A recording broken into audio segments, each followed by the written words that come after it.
my mother-in-law Marian declared, adjusting her designer glasses with that self-satisfied smirk I'd grown to detest. I'm hosting my charity circle friends, and we want a sophisticated evening. Surely you understand. I stood in her pristine kitchen, where my kids had baked cookies with her last Christmas, watching as she meticulously arranged appetizer plates as if my world hadn't just shattered. My 7-year-old Emma and 5-year-old Lucas had been making handmade ornaments for weeks, and they were excited to show their grandmother their creations. But Marian, I started, keeping my voice steady. The kids have been looking forward to this for months. They've even made you special. She cut me off with a wave of her manicured hand. Olivia, dear, you know how children can be. They'll get overexcited and make a mess, and my friends from the Heritage Society are particular. Besides, wouldn't you and James enjoy an adult evening for once? The condescension in her voice made my skin crawl. My husband James was away on a business trip, conveniently missing this conversation. He'd been raised by this woman who valued appearance over everything else, and sometimes I saw glimpses of her influence in him, though he'd grown to be a warmer person. The kids will be devastated, I said quietly. Marian sighed dramatically. They'll get over it. Children are resilient. Now, about the dress code, I'm thinking of a black tie. Do you still have that blue dress from Sarah's wedding? The one that almost fits you properly? I felt heat rise to my cheeks but kept my expression neutral. This wasn't the first time Marian had taken jabs at my appearance or parenting, but excluding my children from Christmas, that was crossing a line I couldn't ignore. That evening, I sat on Emma's bed, trying to explain why we wouldn't be going to Grandma's for Christmas. Her lower lip trembled as she clutched the ornament she'd made, a carefully decorated photo frame with a picture of her and Lucas with their grandmother. But Mommy, I made this special for Grandma Marian. She said she wanted more pictures of us for her fancy house last time. Lucas heard the conversation from his room and came padding in, dragging his favorite dinosaur blanket. Did we do something bad? He asked, his big brown eyes filling with tears. No, sweetie. I pulled them both close. Grandma's just having a grown-up party this year. But it's Christmas, Lucas whispered into my shoulder. That night, after the kids were asleep, I made some calls. First, I thanked my best friend Anna, who ran the local community center. Then, I thanked my sister Katie, and finally, I thanked Pastor Mike from our church. By the time I finished, a plan was forming. The following day, Marian called. Olivia, I've been thinking about the menu. You're not still doing that gluten-free thing, are you? It makes planning so complicated. Don't worry about me, Marian, I replied calmly. I'll eat whatever you serve. Wonderful. She sounded relieved. And you've explained the new arrangement to the children? Yes, they understand they're not welcome at their grandmother's for Christmas. There was a slight pause. Don't be dramatic, Olivia. I'm simply trying to host an elegant evening. My friends from the Heritage Society are very influential people. Of course, Marian, I understand completely. My tone worried her because she added, we can do something with the children another time. Perhaps the day after Christmas. That won't be necessary, I replied. We've made other plans. Over the next few weeks, I watched Marian post daily updates about her upcoming sophisticated Christmas soiree on social media. Pictures of her elaborate decorations hint at the expensive catering and constant mentions of her prestigious guest list. Her Heritage Society friends commented enthusiastically on each post, praising her impeccable taste. What she didn't know was that I'd been busy too. Anna had helped me organize something at the community center. Katie had reached out to other families we knew. Pastor Mike had made some calls of his own. The day before the party, Marian called again. Olivia, dear, remember to arrive by 6 tomorrow. And do try to do something with your hair. Elizabeth from the Heritage Society is bringing her photographer to document the evening. Of course, Marian. Wouldn't want to embarrass you in front of your important friends. That's the spirit. She missed the sarcasm completely. Oh, and James called.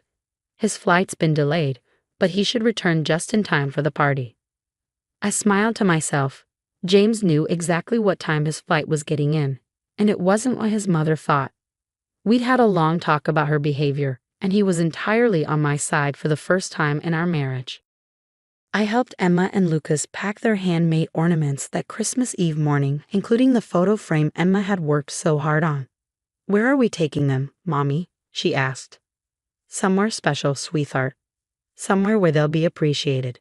As I loaded the kids into our car, I caught sight of Marion's house across the street. Caterers were already arriving, setting up for her sophisticated soiree. She stood in the driveway, directing them with grand gestures, every inch the society matron she aspired to be. She saw us getting into the car and waved, probably congratulating herself on how well her plan had worked out. I waved back, smiling brightly. Ready for a real Christmas celebration? I asked my children. They nodded enthusiastically, already forgetting their earlier disappointment. Marion had no idea what she was about to miss. Still, more importantly, she had no idea what her precious Heritage Society friends were about to learn about their perfect hostess who banned her grandchildren from Christmas. Sometimes, the best revenge isn't about getting even. It's about showing people exactly who they chose to be. And Marion had made her choice very clear indeed. Marion's party was in full swing when I arrived. The valet took my car, and I smoothed down my dress, not the blue one she'd mentioned, but a stunning red number that made me feel confident and strong. The foyer of her Victorian mansion was decked out in what she called sophisticated Christmas decor, all white and silver, with not a hint of childhood joy or traditional holiday warmth. Perfect for someone who'd banned children from Christmas. Olivia, darling. Marion swooped in, air-kissing my cheeks. You look festive, she added, eyeing my red dress with barely concealed disapproval. Come, let me introduce you to everyone. She paraded me around like a prop, introducing me to her Heritage Society friends. This is my daughter-in-law, she'd say as if it were my only identity. Elizabeth, the society president, was holding court near the fireplace, her silver hair perfectly coiffed. Marion has told us so much about your family, Elizabeth said warmly. Where are your children tonight? I'd love to meet my dear friend's grandchildren. I felt Marion stiffen beside me. Before she could speak, I smiled brightly. Oh, they're at the community center Christmas celebration. They're part of something very special tonight. The community center? Elizabeth's eyes lit up. The one on Maple Street? I'm on their board of directors. I didn't know Marion's grandchildren were involved there. Marion's perfectly painted smile faltered. Oh, well, children, always involved in something or other. Olivia, dear, I believe James is looking for you. But Elizabeth wasn't done. I received the most heartwarming invitation from them. They're doing a special Christmas program tonight about bringing joy to children who might otherwise miss out on holiday celebrations. I was planning to stop by later. How wonderful, I replied, watching Marion's face pale slightly. You should go. I hear it's going to be quite meaningful. Other guests started chiming in. Oh yes, I got that invitation too.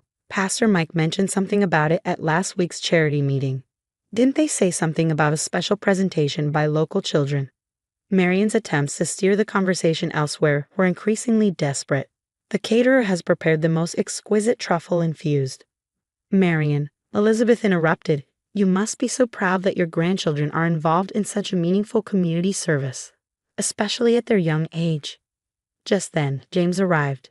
He was not running late, as Marion had claimed he would be, but right on time and fully aware of our plan. He kissed my cheek and greeted his mother, whose relief at his arrival quickly turned to confusion as he announced, Mother, I believe it's time we headed to the community center. We wouldn't want to miss the children's presentation. But the party, Marion sputtered. Your father's special wassail tradition. Actually, Elizabeth interjected, we'd all love to see what the community center has prepared. It is Christmas Eve, after all. What better time to support our local children? Marion watched helplessly as her carefully orchestrated party began shifting focus. Her prestigious guests gathered their coats, enthusiastically discussing carpooling to the community center. What have you done? She hissed at me when no one looked. I've done exactly what you asked, Marion. I kept the children away from your sophisticated party. But I never promised to keep your decision from your friends.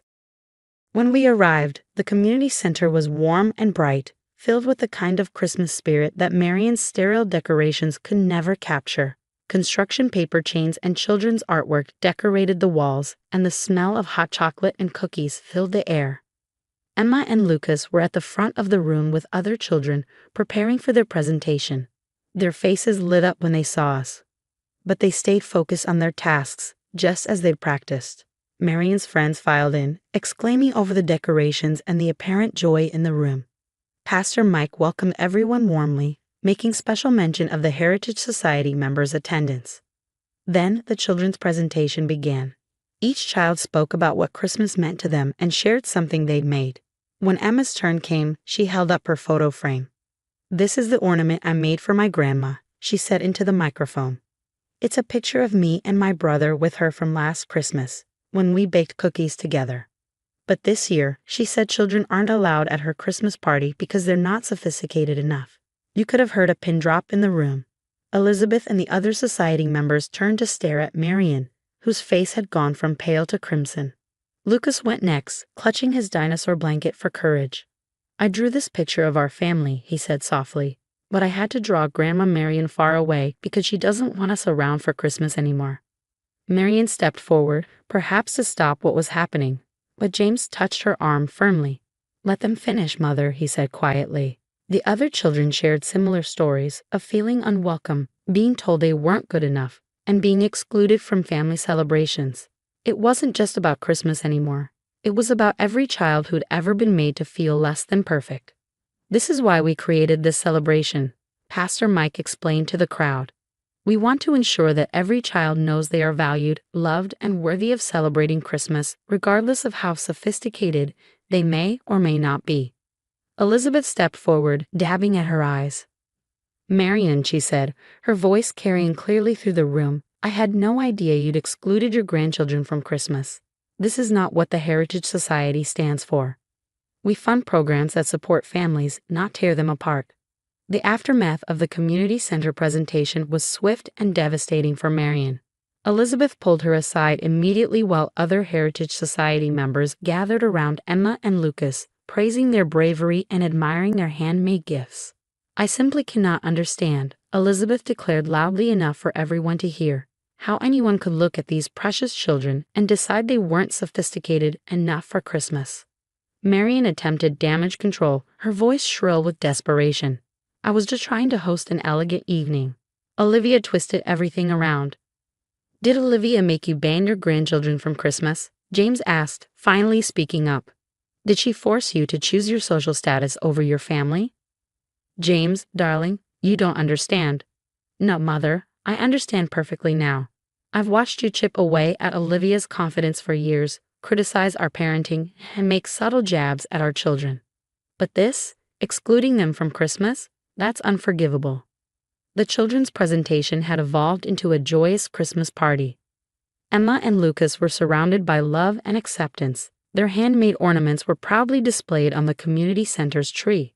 The contrast between this warm celebration and Marian's stark, adults-only soiree couldn't have been more striking. "The Heritage Society Board must discuss your position," Elizabeth informed Marian. "We support family values, not social climbing at the expense of children." Marian's carefully constructed social world was crumbling.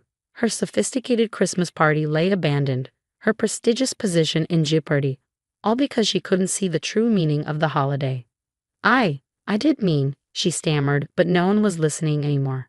Her friends were too busy enjoying real Christmas spirit with the children she deemed unworthy of her presence.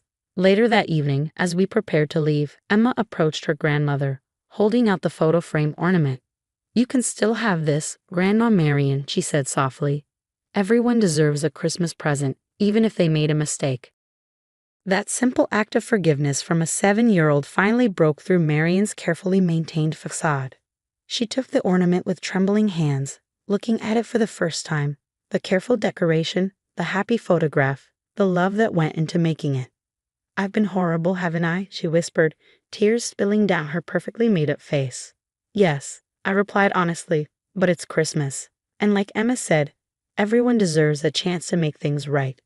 Marian spent Christmas Eve at the community center, her designer dress collecting glitter from the children's craft table, her perfectly coiffed hair slightly mussed from hugging her grandchildren.